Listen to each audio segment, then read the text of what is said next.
ఆ విషయం అట్లా ఉంటే ఇక ఇక్కడ ఉద్రిక్తంగానే వరుసగా రెండో రోజు పాక్ డ్రోన్ దాడులు. కాశ్మీర్ నుంచి కచ్ వరకు 20 నగరాలు లక్ష్యంగా 4 రాష్ట్రాల్లో 26 డ్రోన్లు కూల్చివేసిన భారత సైన్యం. డ్రోన్ దాడికి ఫిరోజ్పూర్లో 3 గాయాలు, 1 విషయం. సరిహద్దు ప్రాంతాల్లో రెండో రోజు సైరన్ మొత్తలు, చిమ్మ చీకట్లు.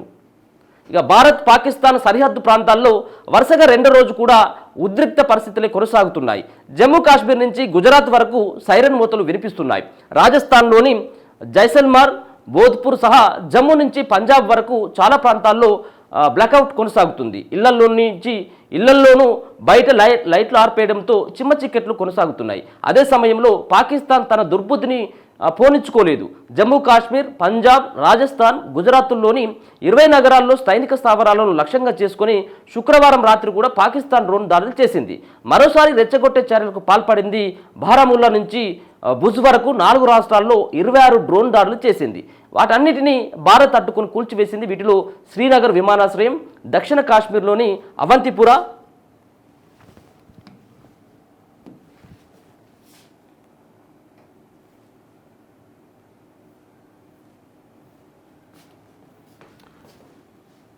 అవంతిపుర స్థావరమే లక్ష్యంగా చేసిన దాడిని భారత్ సమర్థంగా అడ్డుకుంది. అయితే అవంతిపుర వైమానిక స్థావరం చుట్టుపక్కల పేలులు వినిపించాయి.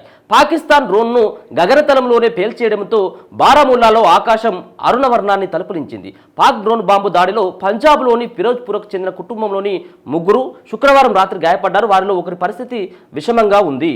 జమ్మూ కాశ్మీర్లోని జంబూ, సాంబా, రౌజౌరి, పంజాబ్లోని పఠాన్కోట్, అమృత్సర్, రాజస్థాన్లోని పోఖ్రాన్లోని డ్రోన్ దాడులు జరిగాయి.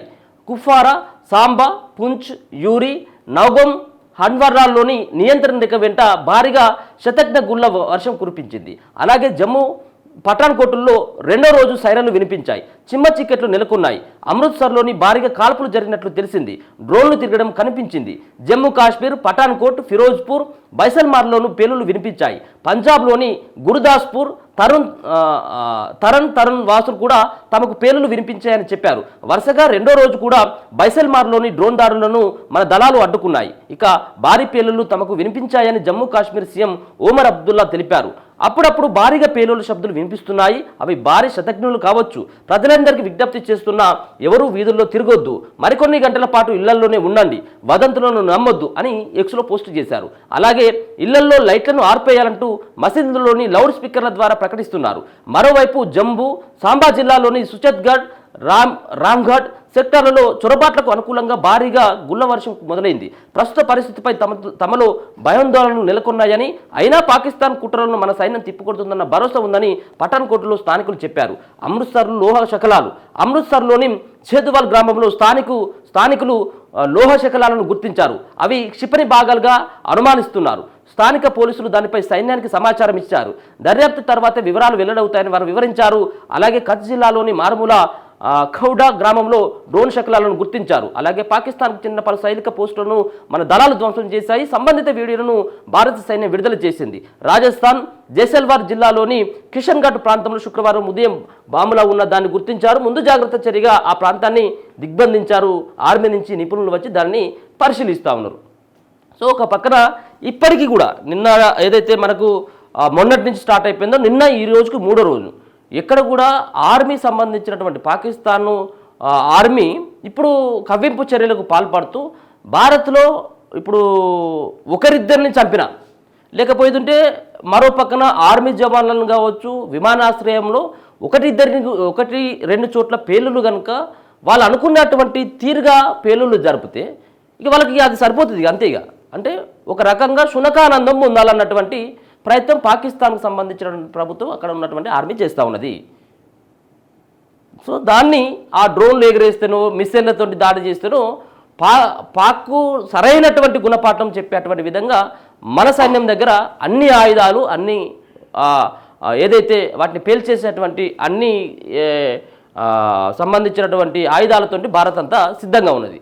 వాళ్ళు ఎన్ని పేల్చినా ఎన్ని భారత్ పైకి వదిలేసినా కానీ సో మొత్తానికి వాటిని అడ్డుకునేటువంటి ప్రయత్నం అయితే భారత సైన్యం ముమ్మరంగా వాటిని అడ్డుకునేటువంటి ప్రయత్నం అయితే చేస్తూ ఉన్నారు. చాలా చోట్ల అన్ని ప్రాంతాలు కూడా చిమ్మ చీకట్లోనే ఉంటా ఉన్నాయి.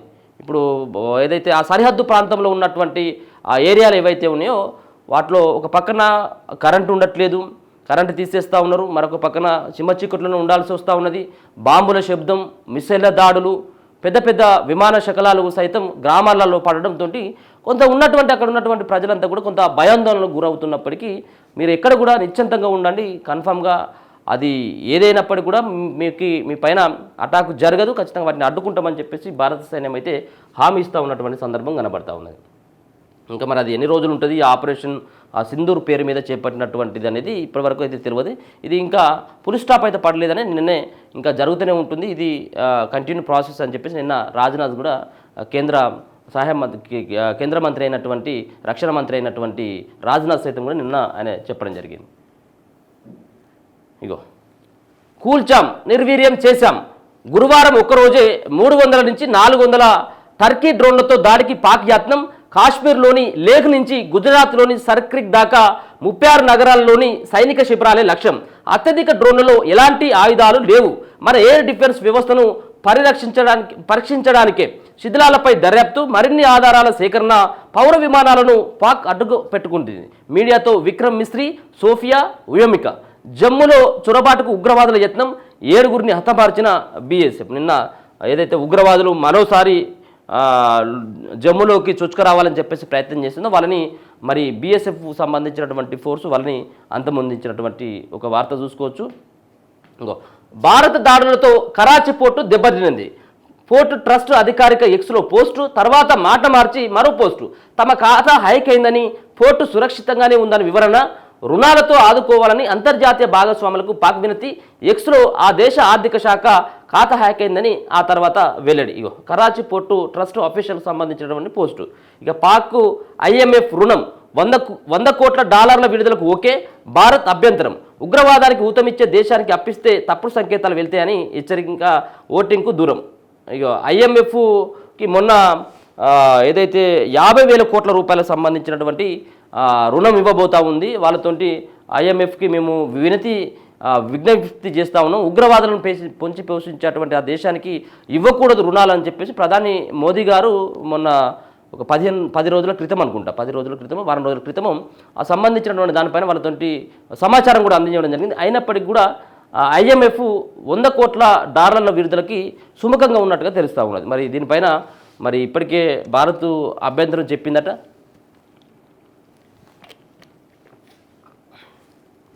ఉగ్రవాదానికి ఊతమిచ్చేటువంటి దేశానికి అప్పిస్తే వేరే రకమైనటువంటి సంకేతాలు వెళ్తాయి అనేది భారత్ యొక్క వాదన.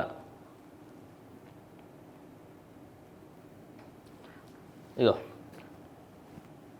టర్కీ షూట్, 200 బుల్లెట్లు కాల్చే డ్రోన్లను పాక్ ఇచ్చిన టర్కీ, అయినా లెక్క చేయని భారత సైన్యం.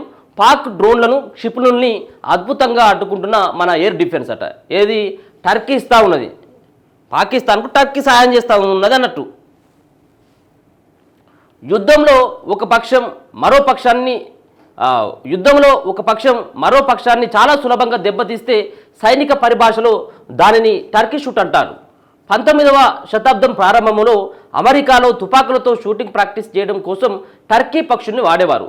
ఆ పక్షిని సులభంగా కాల్చినట్లుగా శత్రు పక్షాన్ని అవలీలగా దెబ్బతీశారనే అర్థంలో ఈ ప్రయోగం వాడుకలోకి వచ్చింది. టర్కీ ఇప్పుడు తుర్కియా నుంచి దిగుమతి చేసుకున్న డ్రోన్లను 100ల సంఖ్యలో భారత్పై గురిపెట్టిన పాక్కు కూడా ఇప్పుడు ఇదే పరిస్థితి ఎదురవుతుంది.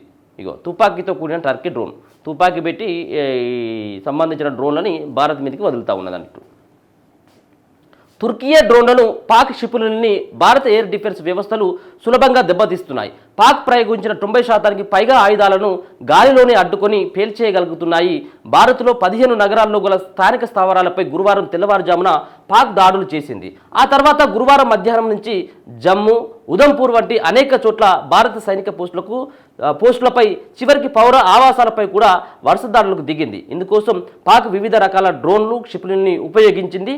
గురువారం నుంచి ఇప్పటి వరకు పాక్ 300 నుంచి 400కు పైగా తుర్కియా డ్రోన్లను భారత్ పైకి ప్రయోగించిందని భారత సైన్యం అయితే చెప్తా ఉన్నది. అంటే వాళ్ళు తుర్కియా సంబంధించినటువంటి దేశం, అంటే టర్కీకి సంబంధించినటువంటి దేశం పాకిస్తాన్కి పెంచి పోషిస్తుంది, ఉగ్రవాదాన్ని పెంచి పోషిస్తుంది. వాళ్ళు ఇక దాడులు చేయమని చెప్పేసి తుపాకులు పంపుతూ ఉన్నారట భారత్ మీద దాడి చేయమని చెప్పేసి.